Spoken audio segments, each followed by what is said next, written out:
అందమైన చర్మ సౌందర్యం మీ సొంతం. Second aqua radiance deep cleansing gel.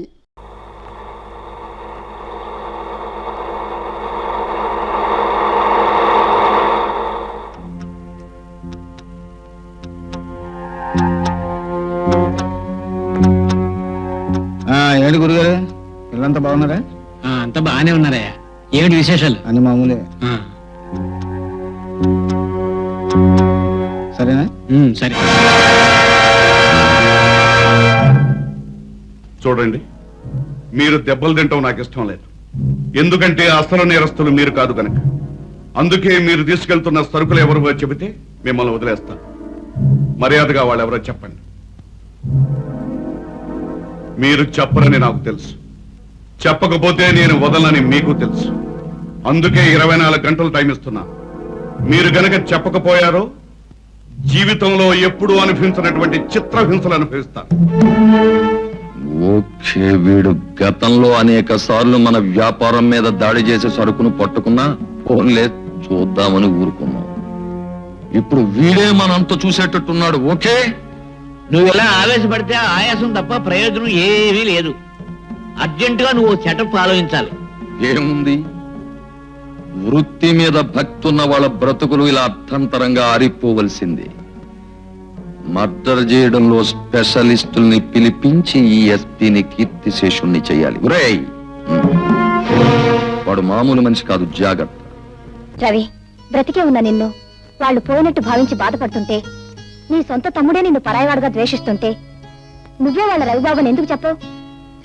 నాకు తెలిసిన నిజాన్ని వాళ్ళకు కూడా తెలియజేస్తే ఆ కన్నవాళ్ళు ఎంత సంతోషిస్తారు. లేదు జయ, నా గురించి నిజం తెలిస్తే వాళ్ళు ఆనందించరు సరికదా, నన్ను అసహ్యించుకుంటారు. రవి, అవును జయ, ఆ రోజు ప్రవాహంలో కొట్టుకుపోయిన నేను కలకత్తాలో భూపాల్ అనే పేరు పడ్డ పెద్ద స్మగ్లర్కి దొరికాను. అతని నీడలో కాళిదాస్ అనే గూండాగా ఎదిగాను.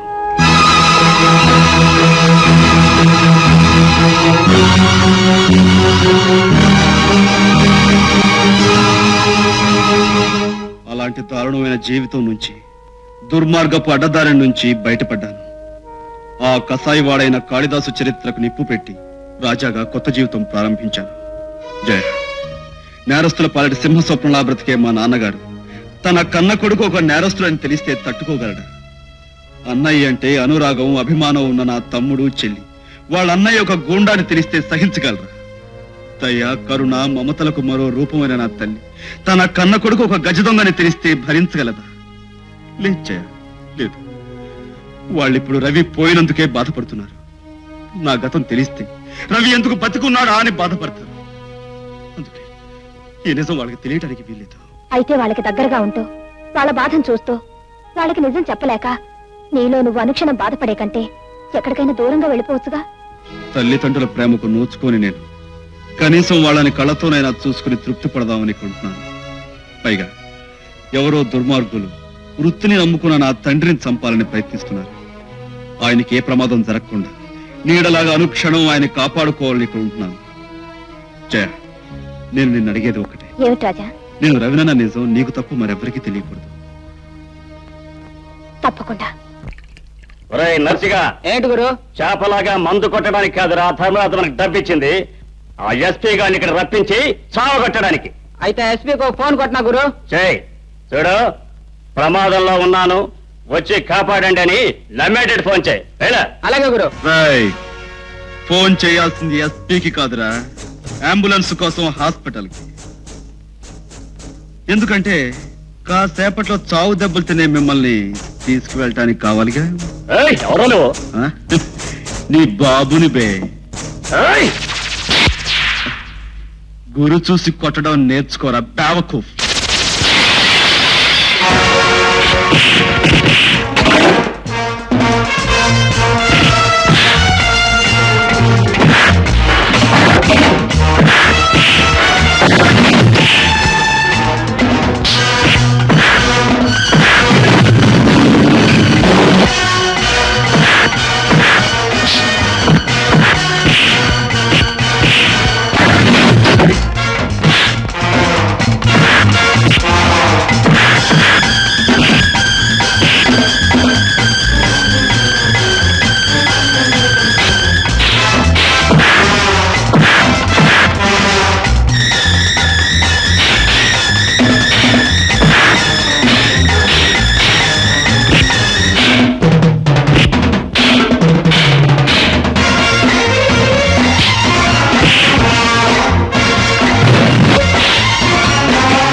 ధర్మరాజు గారు, ఏమిటి మీరు చెప్పేది? ఏం చెప్పమంటారు ఎస్పీ గారు? ఈవేళ నన్ను చూడడానికి వచ్చిన బంధుమిత్రులు కొట్టాడు ఓకే, కానీ ఇలా పొరుగురు నుంచి వచ్చిన ప్రతి వాడిని కొట్టడం మీ ఊరి ఆచారమా అలవాటా అని చెప్పేసి ఆ పొరుగురు వాళ్ళు అడుగుతూ ఉంటే నేను ఏం జవాబు చెప్పాలి? ఓకే ఇది ఎక్కడ సెటప్ అండి? మన ధర్మరాజు గారు షష్ఠిపుత్రోత్సవం చేసుకుంటున్నారని పాపం వాళ్ళకి తెలిసి సంబరపడిపోయి వచ్చి గెస్ట్ హౌస్ లో కూర్చొని పురాణ పఠనం చేసుకుంటూ రామ్కోట్ రాసుకుంటున్నారండి. ఇంతలో రౌడీ రాజా వచ్చి డబ్బిస్తారా సస్తారా లేకపోతే రామ్కోట్ చించాలు పారేయమంటారా అని ఒకరి మీద ఒకరిని వేసి పట్ పట్ పట్ పట్ కొట్టేస్తారండి. ఈ సెటప్ మీకు ఏమైనా బాగుందా? అది సరే ఎస్పీ గారు, ఈవేళ నా వాళ్ళని కొట్టాడు ఓకే, రేపు మీ బంధుమిత్రులు కొడతాడు ఓకే, కానీ రైలు స్టేషన్ లో కూర్చుని కర్ర పట్టుకుని రైలు బండి దిగిన ప్రతివాడిని పట్టు కొట్టేస్తూ ఉంటే మీరు అలా చూస్తూ కూర్చుంటే ఓకే. అలాగే, అతనికి ఇప్పుడే కబుర్ చేస్తాను, మీరు వెళ్ళండి. నమస్కారం. వస్తాను. నమస్కారం. రాజా, నువ్వు ధర్మరాజు గారి కోసం వచ్చిన పెద్ద మనుషుల్ని ఉత్తుపునైన కొట్టినట్టు రిపోర్ట్ వచ్చింది. ఎందుకు కొట్టావు? ఆ విషయం వాళ్ళనే అడగలేకపోయారా? నేను నిన్ను అడుగుతున్నాను, సమాధానం చెప్పు. వాళ్ళు నేను కొట్టాను అని చెప్తే మీరు నన్ను పిలిపించి అడుగుతున్నారు, కానీ వాళ్ళని నేను కొట్టలేదు అంటున్నాను. మీరేం చేస్తారు? నువ్వు కొట్టినట్టు 10 మంది సాక్ష్యం చెప్తున్నారు. దేవుడి మీద ప్రమాణం చేసి పొట్టకూటి కోసం పవిత్రమైన న్యాయస్థానంలో పచ్చి అబద్ధాలు సాక్ష్యాలు చెబుతున్నారు ఈ రోజున. అలాంటి సాక్ష్యాలే మీరు నమ్మే మాట అయితే నేను కొట్టలేదని 20 మంది చేత సాక్ష్యం చెప్పిస్తాను. ఆల్ రైట్ రాజా, నీ మీద అభిమానంతో ఈసారికి నేను నమ్మి వదిలేస్తున్నాను. నువ్వు మరోసారి నేరం చేశావని తెలిస్తే ఆ దేవుడు అడ్డుపడ్డా సరే నేను వదిలిపెట్టను. నా ఈ కనుక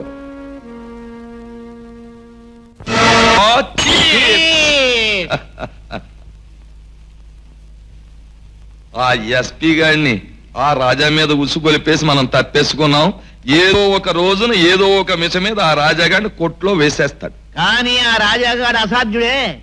ఈ నాటకం నడిపించింది నువ్వేనని తెలిస్తే వాడు నీ మీద పడి నీ చెయ్యి వంచేసి నీ కాలు విరిచేసి నీ కన్ను పొడి చేసి ఇచ్చే నోర్మై, ఎంతసేపు నువ్వు నువ్వు నువ్వు అని నా గురించే మాట్లాడతానే, ఇందులో నీకు భాగం ఉంది. ఒకవేళ ఆ రాజాగాడికి అలాంటి దౌర్భాగ్యపు సంకల్పమే కలిగితే ముందుగా నీ ఇంటికి వచ్చి నీ పనే పట్టేస్తాడు. అసలు పిట్ట పెసలాంటి కదా నీకు. అలా అని విర్రవీగిన పురాణాల్లోని ప్రతి రాక్షసుడి పని పట్టాడు ఆ దేవుడు, తెలుసా? ఇలా వచ్చేవంట రాజా? నేను ఇందాక చెప్పిన కార్యక్రమాన్ని అమలు చేయడానికి వచ్చాడు. నువ్వు చెప్పు రాజా. స్టేషన్లో రౌడీలను అడ్డు పెట్టుకుని మీరు ఆడిన నాటకానికి అభినందనలు తెలియచేద్దామని. అంటే మాటలతోనా చేతలతోనా? నువ్వు చెప్పు రాజా. ప్రస్తుతానికి మాటలతోనే. ధర్మరాజు, ఆ రౌడీలని ఎవరు పిలిపించారో ఎందుకు పిలిపించారో నాకు తెలుసు. చూడు, ఆ ఎస్పీ గారికి మళ్ళీ ఎవరైనా ఏదైనా హాని చేయాలని ప్రయత్నించారో వాళ్ళ ప్రాణాలు తీసి శవాన్ని ముక్కలు ముక్కలుగా నరికి కుక్కలకు నక్కలకు పడేస్తాం. ప్రత్యేకించి ఆ విషయం నువ్వు తెలుసుకుంటే మంచిది. నువ్వు కూడా. ఓకే. ఏమీ లాభం లేదు. ఇమీడియట్ గా ముందు నేను హైదరాబాద్ వెళ్ళిపోయి ఎస్పీ గారి సంగతి చూసి ఆ తర్వాత వీడు ఆట కట్టించాలి. పోయి మందు. ధర్మరాజు బావా, హైదరాబాద్ నుంచి వచ్చిన అర్జెంట్ గా రమ్మని నాకు ఫోన్ చేశావు. నీ మంత్రి బాబు పదవి ఏమైనా పోయిందేంటి? ఎంతసేపు మా బావకు బడి ఏడుస్తావే తప్ప ఆ రాజాగాడు పోవాలి ఎస్పీ గారు పోవాలని అడగొచ్చు కదా. సర్లేవయ్యా, ఏదో మాట వరుసగా అన్నాను కానీ అలా గిలగిలాడిపోతావేంటి? ఏమిటి అసలు విషయం? ఏమీ లేదు.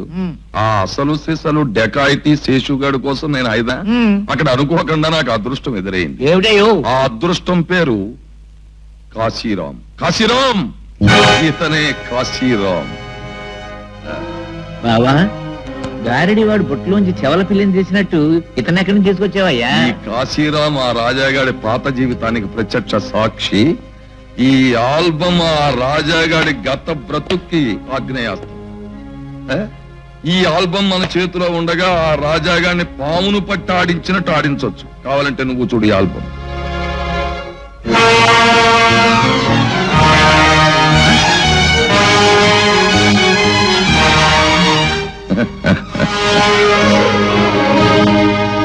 రాజా, నువ్వు మా జీవితాలను రిస్కులో పెట్టాలనుకుని నీ జీవితాన్ని ఇరుకున పెట్టుకున్నావు కనుక నువ్వు ఆడుకుంటావో పాడుకుంటావో తొందరగా తేల్చుకో.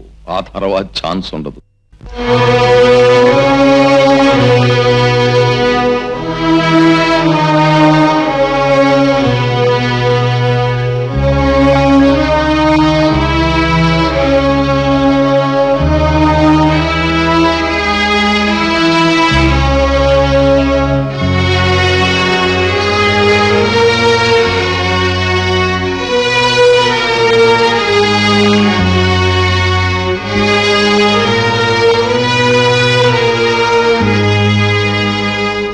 మన వ్యాపారం ఏమిటి, దాని భవిష్యత్ ఏమిటి, దాని మంచి అంటే అది ముచ్చటించు.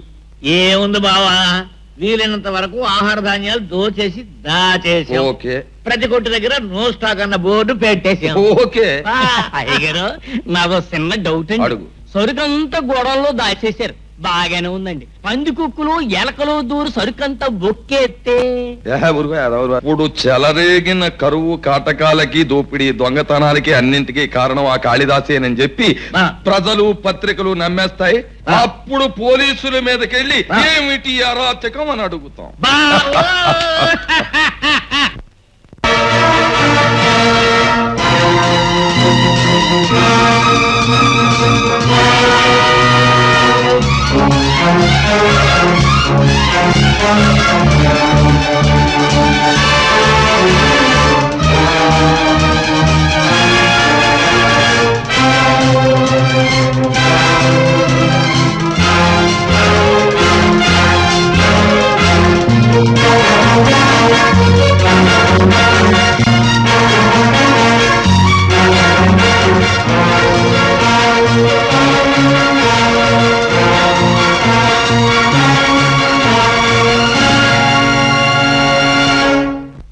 ఏమిటో మీరు యూనిఫారాలు వేసేసుకుని విజిల్స్ కొట్టేసి లాఠీలు పట్టుకుని జీపులు ఎక్కి తిరిగేస్తే ఆ అన్యాయాలు తొలగిపోసా. ఆ కాళిదాస్ గాడు ఎవడో గంటకో దోపిడి, ఓటుకో రేపు, రోజుకో మర్డరు టైం టేబుల్ ప్రకారంగా చేసేస్తుంటే మరి మీరు ఇలా ఊరుకుంటే అసలు ఈ సెటప్ ఏమిటో నాకు అర్థం కావడం లేదు. అది ఓకే, ఇప్పుడు ధాన్యం గొడవలన్నీ దోచేసి జనానికి తిండి గింజలు లేకుండా చేసేస్తున్నాడు. ఇంట్లో సామాన్లు లేవు, ఇళ్లలో తిండి గింజలు లేవు. ఆ కాళిదాస్ గారి కారణంగా ఊరందరూ మలమల మాడి చచ్చిపోతున్నారు. మీ బోట్లేమో మాలాడు పెద్దోళ్ళ ఇళ్ల మీదకి వచ్చేసి రూల్స్ మాట్లాడేసి అధికారాలు చూపించేసి వార్నింగ్లు ఇచ్చేసి వెళ్ళిపోతే సరిపోదు సార్. ఆ ముద్దాయిని పట్టుకుని లోపల పెడితే అప్పుడు ఓకే. వాడిని పట్టుకుని లోపల పడకపోతే మేము బ్రతికేటట్లేమండి. మేము బ్రతకపోతే ఊరు సెటప్ ఏమవుతుందో మీరే ఆలోచించండి. అది ఓకేలే. చూడండి ధర్మరాజు గారు, పోలీసులు పబ్లిక్ సర్వీన్స్ గనక ప్రతి ఒక్క ఉంటుంది, కాకపోతే ఆలోచించి అనటంలో అర్థం ఉంటుంది. ఆ కాళిదాసును పట్టుకోవడానికి నిద్రాహారాలు మని శాయశక్తులా ప్రయత్నిస్తున్నారు. అవసరమైతే త్వరలో స్పెషల్ ఆఫీసర్ను కూడా రప్పిస్తాను. ఓకే ఎస్పీ గారు, మీరు పైనుంచి పెద్ద ఆఫీసర్ని దింపుతారో మాంతారో నాకు తెలియదు. మీకు తెలుసు కదా మినిస్టర్ పొజిషన్ లో మా బావ హైదరాబాద్ లో ఉన్నాడని. అయినా మీ మీద ఉన్న నమ్మకంతో ఇప్పటి వరకు నేనేం కలగజేసుకోలేదు. మరి ఇంకా ఆలోచించకుండా ఫోన్ కొట్టేశాను అంటే ఇక మీరు ఆ సీట్లు ఉండరు, ఈ జిల్లాలోనూ ఉండరు. ఓకే అబ్బా, మీరు ఫోన్ అయినా కొట్టాలి, నాకు అది అక్కర్లేదు. మా పెరట్లో కాగితం చూస్తాను, దాని మెడలో చీటీ కట్టి వదులుతాను. దాని రెక్కలు పట్టుకుని మా మినిస్టర్ బాగా వచ్చేస్తాడు. వచ్చేసారంటే మీ సెటప్ అంతా మారిపోద్ది అని నేను అనకూడదు అనుకోండి. ఓకే ఎస్పీ గారు, మీ క్షేమం దృష్ట్యా మా క్షేమం దృష్ట్యా ఆ కాళిదాసుని వెంటనే లోపల పడేయండి. మరి ఇంతకన్నా చెప్పేదేమీ లేదు, వస్తాం. రావాయా కైలాసం. విజ్ఞప్తి మనవి చేస్తున్నాం. మోసం జయ, ఇదంతా మోసం. కాళిదాసు పేరుతో జరుగుతున్న ఈ నేరాలకు నాకు ఎలాంటి సంబంధం లేదు. నన్ను నమ్ము జయ. అయితే ఇవన్నీ ఎవరు చేస్తున్నారంటావు? చేసే మనిషి ఆ కాళిదాస్ పేరు ఎందుకు ఉపయోగిస్తున్నాడంటావు? అందుకే ఇదంతా మోసం అంటున్నాను. ఎవడో నా గతం తెలిసిన మనిషి నా మీద కక్షగట్టి పగబట్టి చనిపోయిన ఆ కాళిదాసును తిరిగి బతికించాడు. ఆ పేరుతో ఈ దొంగతనాలు దోపిడీలు సాగిస్తున్నాడు. వాడెవడో తెలుసుకుని వాడి అంతు తేలుస్తాను.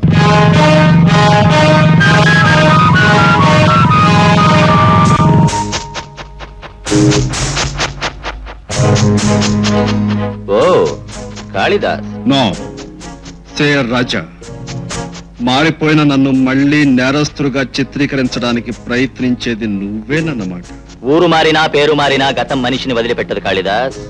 నీ గతంలో నీ మీద పగబట్టిన నేను నీడలాగా నీ వెనకే వచ్చాను. నా పగ తీర్చుకోవడానికే నీ పేరుతో ఈ నేరాలన్నీ చేస్తున్నాను. చట్టం అనుమానించిన రోజున పట్టుకునేది నన్ను కాదు, నిన్ను. ఆహా, అంతవరకు నువ్వు బతుకుంటేగా.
కాశీరావు, మంచిగా మారిన మనుషుల జీవితాలకు మసిపోయాలని ప్రయత్నించే నీలాంటి మనిషి బతకడానికి వీలేదు.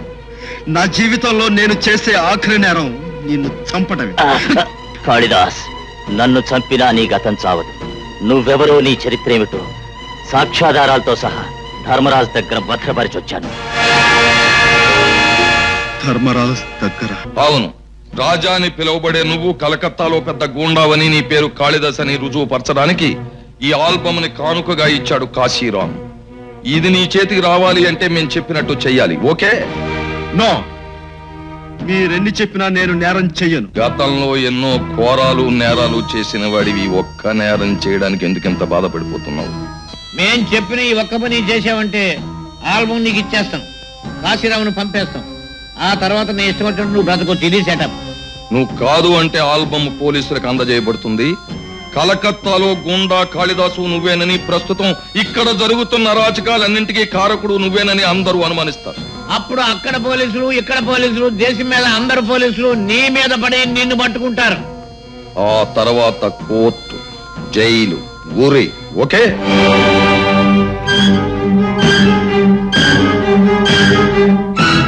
నా తల్లిదండ్రులకు నా గతం తెలియకూడదు. నేను కాళిదాసునన్న విషయం బయటకు రాకూడదు.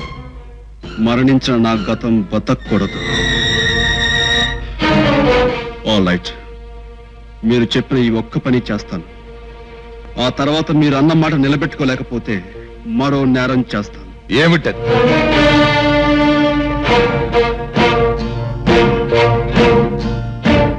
మిమ్మల్ని మర్డర్ చేస్తాను. ఓకే, ఇప్పుడు చెప్పండి, నేను చేయాల్సిన పనేమిటో.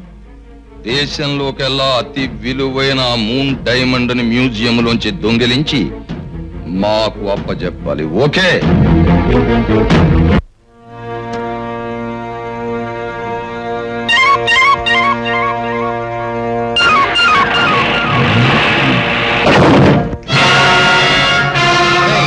మీరిద్దరు ఇక్కడే ఉండండి.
హలో, ఎస్పీ ఆనందరావు గారా? వచ్చిన ఇన్ఫర్మేషన్, కాళిదాస్ అనేవాడు ఈ రాత్రి మ్యూజియంలో ఉన్న మూన్ డైమండ్ ను దొంగిలించబోతున్నాడు. అలాగే.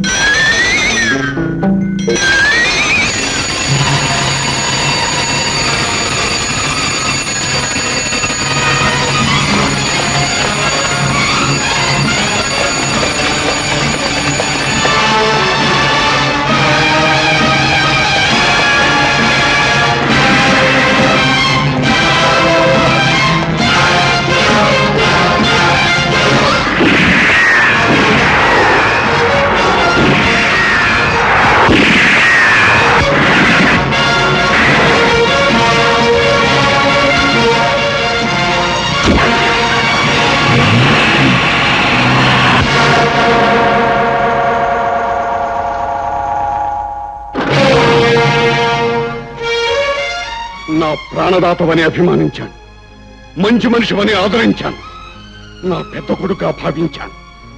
కానీ కానీ అందరికీ వెలుగునిచ్చే దీపమని నమ్మిన నువ్వు తగలబెట్టే కొడువనుకోలేదు. ఎందుకు ఎందుకు నన్ను నమ్మించి మోసం చేశావు? ఎందుకు నన్ను నమ్మించి నాటకవాడావు?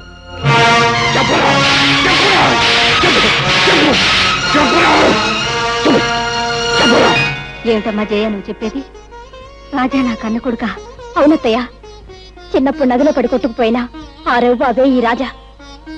మీ దగ్గర ఈ నిజాన్ని చెప్పొద్దని నా దగ్గర మాట తీసుకున్నాడు. నా ఇంట్లోనూ నా కుటుంబంలోనూ నా మనసులోనూ స్థానం సంపాదించుకున్న నువ్వు దొంగవా? అయితే నీ మాటలన్నీ అబద్ధం, నీ చేతలన్నీ మోసం, నీ మంచితనమంతా నటన, అవునా? మాట్లాడరా మాట్లాడు మాట్లాడు మాట్లాడరా మాట్లాడు మాట్లాడు మాట్లాడు. వాడెవరనుకుంటున్నారు? మన కన్న బిడ్డ రవండి. అవునండి, వాడు మన కన్న కొడుకు రవండి, రవి.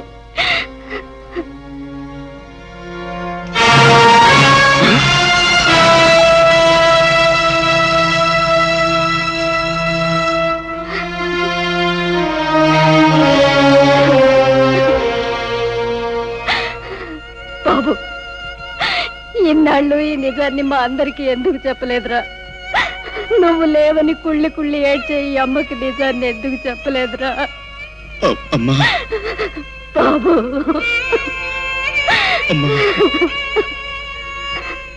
ఏమండి అలా నిలబడిపోయారేవండి? ఇన్నాళ్ళు మనకి లేడనుకున్న పెద్ద కొడుకు కనిపిస్తే పలకరించలే, దోషిని దండించడం తప్ప కొడుకుని బాబు అని పలకరించలేరా? శారద, ఆనాడు వాడిని దూరం చేసుకోవడం దురదృష్టం అనుకున్నాను. ఈనాడు వాడిని పరిస్థితుల్లో కలుసుకోవడం, నా కొడుకుని తెలుసుకోవడం దురదృష్టం అనుకుంటున్నాను. అదేంటండి? కొడుకును కలుసుకున్నందుకు ఆనందించాలో, ఒక పెద్ద నేరస్తుడిని పట్టుకునేందుకు గర్వించాలో, నా కొడుకే ఆ నేరస్తుడైనందుకు కుమిలిపోవాలో నాకే తెలియటం లేదు శారద, నాకే తెలియటం లేదు. నాకు తెలిసిందల్లా ఒకటే, నా డ్యూటీ నేను చేయటమే. కానిస్టేబుల్స్, అతను తీసుకెళ్లి లాకప్లో పడేయండి. బాబు, ఏమండి?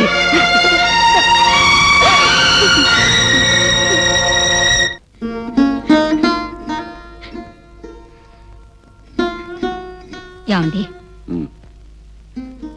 18 సంవత్సరాల నాడు మనకు దూరమైన బిడ్డ ఇంతకాలానికి మళ్ళీ మనకు కనిపించాడు. ఆఫీసర్గా మీరు వాడిని అరెస్ట్ చేసి మీ బాధ్యత తీర్చుకుంటున్నారే తప్ప తల్లిగా నేను పడే బాధను అర్థం చేసుకోరేమండి. నన్ను ఇప్పుడు ఏం చేయమంటావు శారద?